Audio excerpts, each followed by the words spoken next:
Vision అంటే చంద్రబాబు నాయుడు, చంద్రబాబు నాయుడు అంటే vision.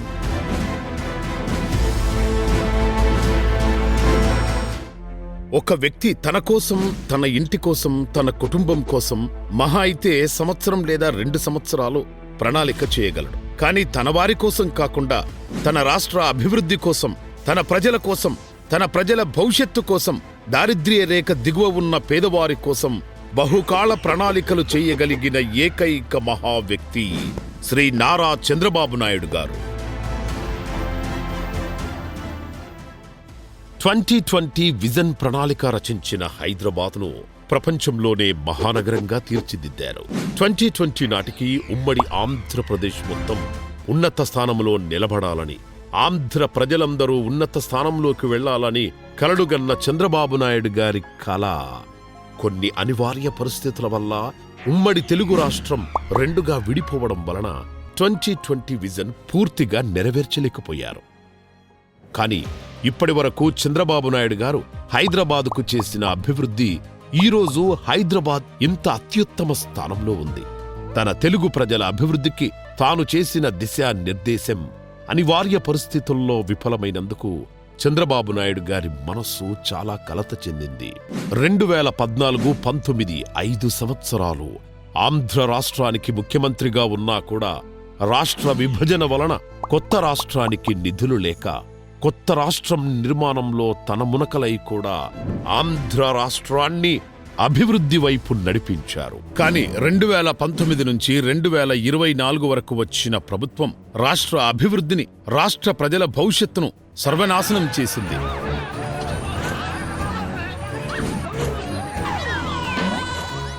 మళ్లీ అకుంఠిత దీక్షతో కూటమితో చేతులు కలిపి ప్రభుత్వాన్ని స్థాపించారు. ఇంకా ఒక్క నిమిషం కూడా ఆలస్యం చేయకుండా ఆంధ్ర ప్రజల అభివృద్ధి వైపు అడుగులు వేయాలి, ఆంధ్ర ప్రజలు ఉన్నత స్థానంలో ఉండాలి అన్న ఏకైక లక్ష్యంతో ఇప్పుడు ప్రభుత్వం ప్రవేశపెట్టిన వికసిత్ భారత్ కి అనుసంధానంగా స్వర్ణాంధ్ర 2047 ప్రణాళిక ప్రవేశపెట్టారు. 2047 నాటికి తెలుగు ప్రజలు ప్రపంచంలో ఉన్నత స్థానంలో ఉండాలన్న ఏకైక సంకల్పంతో ఈ స్వర్ణాంధ్ర 2047 విజన్ ప్రవేశపెట్టారు. ఈ స్వర్ణాంధ్ర 2047 విజన్ గురించి ఒక ఇంటర్వ్యూలో నారా చంద్రబాబు నాయుడు గారు మాట్లాడుతూ 2047లో 100 సంవత్సరాల స్వాతంత్ర దిన వేడుకల్ని మనం జరుపుకోబోతున్నాం. ఒక భారతదేశంలోనే కాకుండా ప్రపంచమంతా ఇండియన్స్ ఎండిపోయారు. ఇందులో తెలుగుదేశం పార్టీ రిప్రజెంట్ చేసేది తెలుగు జాతిని. అందుకే ప్రత్యేకంగా భారతదేశం బాగుండాలి, భారతదేశ పౌరుడిగా నా దేశం ప్రపంచంలోని అగ్రస్థానంలో ఉండాలని కోరుకోవడం నా బాధ్యత. అది నా దేశ భక్తి. ఎవ్వరు కూడా దీన్ని సంకేతించడానికి వీలు లేదు. మనందరం కూడా దేశ భక్తితో ముందుకు పోవాల్సిన బాధ్యత ప్రతి ఒక్కరిపైన ఉందని చెప్పి తెలియజేస్తున్నా. అదే సమయంలో తెలుగు జాతి ముందుండాలి, అగ్రస్థానంలో ఉండాలి. ఈ దేశ అభివృద్ధిని చేయడంలో ప్రథమ స్థానంలో తెలుగు జాతి ఉండాలనేది నా కోరిక. అందుకే తెలుగు వారిని కూడా పెట్టాను. స్వర్ణాంధ్ర 2047 విజన్ కోసం 10 సూత్రాలతో కూడిన ప్రణాళిక రచించారు శ్రీ నారా చంద్రబాబు నాయుడు గారు. పేదరిక నిర్మూలన, ఉపాధి కల్పన, నైపుణ్యం, మానవ వనరుల అభివృద్ధి, ఇంటింటి నీటి భద్రత, రైతు వ్యవసాయ సాంకేతికత, ప్రపంచ స్థాయి పంపిణీ వ్యవస్థ, శక్తి ఇంధనాల వ్యయ నియంత్రణ, అన్ని రంగాల్లో పరిపూర్ణ ఉత్పాదన, సమగ్ర విధానాలతో స్వచ్ఛ ఆంధ్ర, అన్ని దశల్లో సమగ్ర సాంకేతికత. డిసెంబర్ 12, 2024 నాడు విజయవాడలో ఇందిరా స్టేడియంలో స్వర్ణాంధ్ర 2047 విజన్ డాక్యుమెంట్ ని చంద్రబాబు నాయుడు గారు విడుదల చేశారు. స్వర్ణాంధ్ర 2047 విజన్ లో 10 సూత్రాలలో ముఖ్యమైనది పేదరిక నిర్మూలన అని చంద్రబాబు నాయుడు గారు ఉద్ఘాటించారు. పేదరికం ఒక సామాజిక ఆర్థిక సమస్య. ఇది దీర్ఘకాలిక సామాజిక సమస్యగా ఉంది. ఒక కుటుంబానికి అవసరమైన ఆహారం, గృహ వసతి, దుస్తులు అందుకోలేని పరిస్థితిని పేదరికం అంటారు. పేదరికమే అత్యంత తీవ్రమైన మానవ హక్కుల ఉల్లంఘన అని సుప్రీంకోర్టు ప్రధాన న్యాయమూర్తి జస్టిస్ కేజీ బాలకృష్ణ గారు చెప్పారు. పేదరిక నిర్మూలన కోసం ప్రతి ఒక్కరూ కంకణం కట్టుకోవాలని, విద్య, వైద్యం ముఖ్యమైన అవసరాలని, రవాణా అభివృద్ధి, ఆధునిక వ్యవసాయం, పారిశ్రామిక అభివృద్ధి, పేదరిక నిర్మూలనకు సోపానాలని, ఈ పేదరిక నిర్మూలన కోసం అందరూ కలిసికట్టుగా పనిచేద్దామని చంద్రబాబు నాయుడు గారు పిలుపునిచ్చారు. ఇప్పటికీ ఆంధ్రప్రదేశ్లో చాలా కుటుంబాలు పేదరికంతో మగ్గుతూనే ఉన్నాయి. 21% గ్రామీణ కుటుంబాలు ఇప్పటికీ పేదరిక రేఖకు దిగువనే నివసిస్తున్నాయి. ఆరోగ్యం, విద్య మరియు గృహాలు కొందరికి అందుబాటులో లేవు.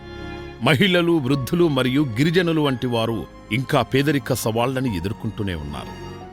ముఖ్యమంత్రి నారా చంద్రబాబు నాయుడు గారు పేదరిక నిర్మూలన కోసం పునాది వేస్తూ కొన్ని సూత్రాలు ప్రవేశపెట్టారు. P4 public private people partnership, సాంకేతిక ద్వారా పౌరులను శక్తివంతం చేయటం. నారా చంద్రబాబు నాయుడు గారు పేదరిక నిర్మూలన కోసం కొన్ని ప్రధాన కార్యక్రమాలు ప్రారంభించారు.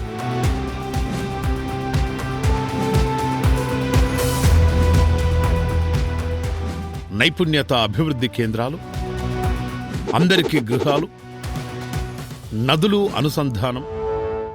చంద్రబాబు నాయుడు గారు స్వర్ణాంధ్ర విజన్ 2047 కోసం కొన్ని ప్రధాన వ్యూహాలు రచించారు. ఆంధ్రప్రదేశ్లో 100% అక్షరాస్యత సాధించడం, ప్రతి పాఠశాల ఆధునిక సదుపాయాలు కలిగి ఉండటం, బాల్యం నుంచే సరైన విద్య మరియు నైపుణ్య శిక్షణ అందించడం, అందరికీ ఉపాధి మరియు జీవనోపాధి, పారిశ్రామిక పార్కులు, లాజిస్టిక్ హబ్లు మరియు సాఫ్ట్వేర్ కంపెనీల ద్వారా 2 కోట్ల ఉద్యోగాలు సృష్టించడం, MSMEలు మరియు యువత నేతృత్వంలో వ్యాపారాలు ప్రోత్సహించడం, ప్రతి ఒక్కరికి ఉపాధి అవకాశాలు కల్పించడం, గృహ మరియు మౌలిక సదుపాయాలు 2035 నాటికి 1 కోటి చౌక గృహాల నిర్మాణం, ప్రతి ఇంటికి స్వచ్ఛమైన తాగునీరు అందించడం, అందరికీ గ్రీన్ ఎనర్జీ ఎఫిషియెంట్ కమ్యూనిటీలు, నైపుణ్యాలు మరియు వ్యాపార వ్యూహాలు. 2030 నాటికి 5 నైపుణ్య కేంద్రాలు ప్రారంభించడం, ఒక కుటుంబం ఒక వ్యాపార యజమాని లక్ష్యం ద్వారా గ్రామీణ వ్యాపారాలు వృద్ధి చేయడం, ప్రతి ఒక్కరికి సంక్షేమం అందించడం. 2047 నాటికి గిరిజన ప్రాంతాలు మరియు మహిళలను కూడా దారిద్ర్య రహిత సమాజంలో భాగస్వామ్యం చెయ్యడమే లక్ష్యంగా నారా చంద్రబాబు నాయుడు గారు స్వర్ణాంధ్ర 2047 విజన్ డాక్యుమెంటరీని విడుదల చేస్తూ, ఈరోజు చాలా హిస్టారికల్ డే, చరిత్రలో చిరస్థాయిగా మిగిలిపోయే రోజుది. ఎవరైనా 100 సంవత్సరాల స్వాతంత్ర దిన వేడుకలు మనం జరుపుకోబోతున్నాం. తెలుగువారు ఇంత అభివృద్ధిలో ఎలా ఉన్నారని ఆలోచిస్తే ఆ రోజు ప్రారంభించిన ఆ విజన్ ఫలితమే ఈ అభివృద్ధి అని చెప్పుకోవాలి. దాని ప్రభావంతో ఈ రోజు నేను ఈ స్థాయికి వచ్చాను అని గర్వంగా చెప్పుకోవాలి. ప్రపంచంలోనే తెలుగు జాతి నెంబర్ 1 స్థానంలో ఉండాలని ఈ ప్రభుత్వం యొక్క సంకల్పం. ప్రపంచానికి తెలుగుడు సత్తా ఏమిటో చూపించాలని అప్పుడే ఆ రోజే నందమూరి తారక రామారావు గారి ఆత్మకి శాంతి కలుగుతుంది. ప్రజలందరూ పేదరిక నిర్మూలనకి కృషి చేసి స్వర్ణాంధ్ర 2047 విజన్కి న్యాయం చేయాలి. 2047లో ప్రపంచంలోనే తెలుగువాడు అత్యున్నత స్థానంలో ఉండాలని కోరుకుంటున్నాను. అందరికీ పేదరిక నిర్మూలన కోసం కంకణం కడదాం. స్వర్ణాంధ్ర 2047 విజన్ కోసం శ్రమిద్దాం. 2047 నాటికి తెలుగు జాతిని ప్రపంచంలో ఉన్నత స్థానంలో నిలబెడదాం.